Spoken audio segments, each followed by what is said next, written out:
Hey guys, this is Fernando doing another video for the Modern Survivalist. In this case, the topic is bug out bags. It's gonna be a bit of a longer type of video, probably 2 parts, and I really suggest you guys watching it. I'm sure many of you have a bug out already, several of you probably don't have one, and there are several videos on YouTube about bug out bags. It's one of the most common topics in survival and preparedness. Thing is that many of them simply show what you need to put together for a camping bag or a backpacking bag. Now, a true bug out bag is the bare minimum required so as to get you alive and well from point A to point B. So this may be a bag that you keep in your office, in your car. It's probably the bag that you have close to your main door in your house in case your house burns down or you have to leave in a matter of seconds, and the only thing you manage to grab is your bug out bag just before going through the door. So it really isn't about camping, trekking, and putting together the typical camping gear that you will find, or a backpacking gear. Now, I received a message through YouTube from one of my viewers, and I thought it would be interesting to use this as a good starting point. I'm a new subscriber and I have really enjoyed your videos. I'm new to prepping and being a survivalist. This may sound a little odd, but I am trying to come up with an EDC bug out bag. Let me explain. I'm a limousine driver in Los Angeles, California, and I cannot carry a bag that is the size of the bag I would keep in my personal vehicle. It's going to have to be the absolute bare essentials. Yes, that's perfectly fine.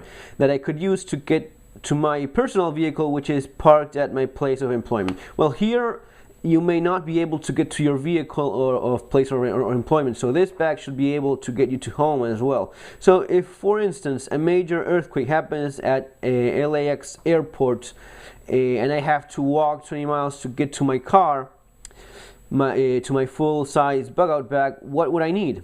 I'm guessing a 24-48 hour minimum bug out bag. I've never built a bug out bag before, so I'm looking to build 2, a large one for my car and a smaller for my limo. I thought this might be a great video, as many of us drive for a living, which means we are nowhere near our personal vehicles where a larger bug out bag are located. Thanks for your time. Well, I think first of all, it's a very good idea to have this EDC bug out bag sort of thing. That's basically what I do for my EDC pack. That's basically what I have in mind. What would I need in case of an emergency while I'm out and about? Whenever I'm more than a few blocks away from home, really, I have a backpack, actually this one, with a little bit less stuff in it, but I take my bag with me in case there's any trouble.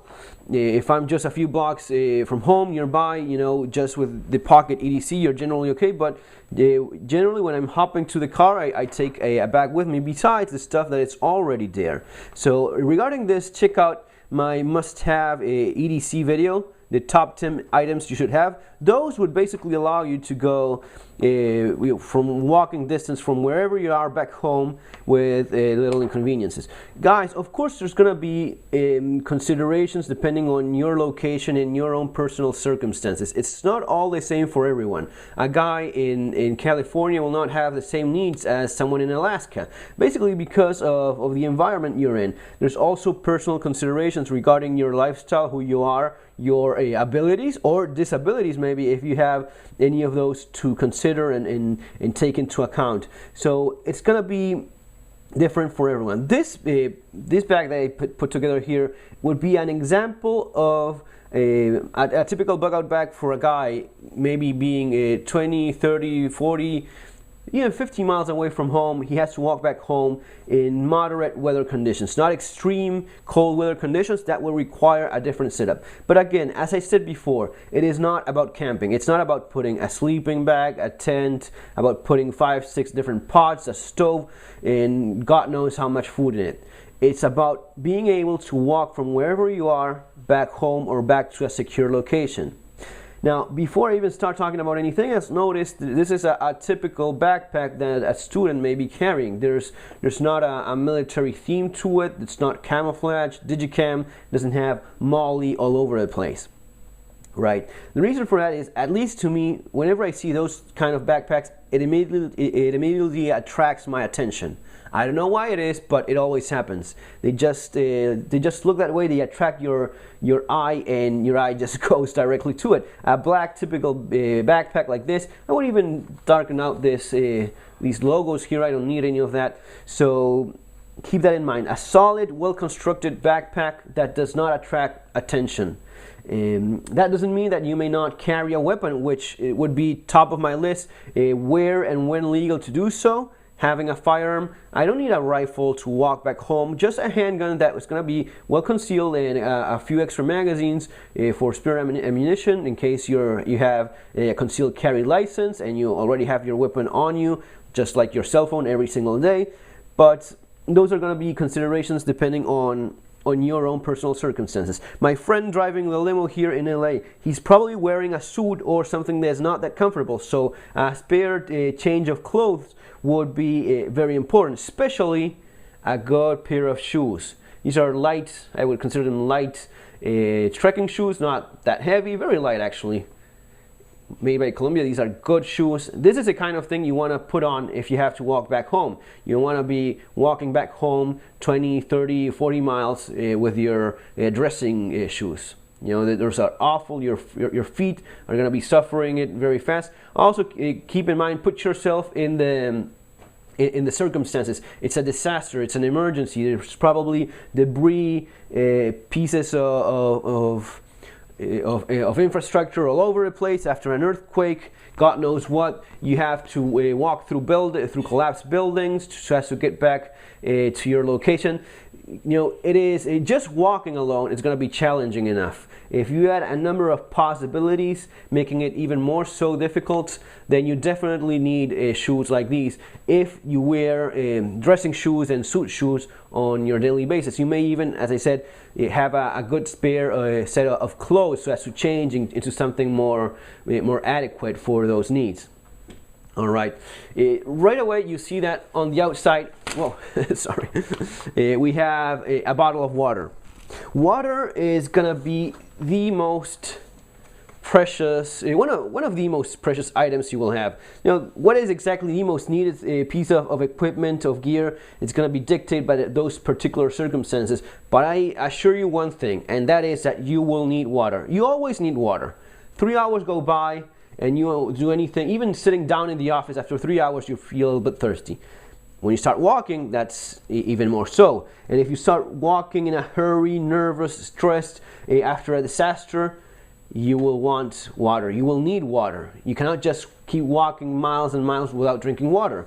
So it's going to be probably the heaviest part of your bug-out bag, water. It is also one of the most overlooked pieces of gear in most bug-out bag videos. Lots of people have either an empty container, have tablets so as to purify it, or just a filter, but not actual water. You need actual water.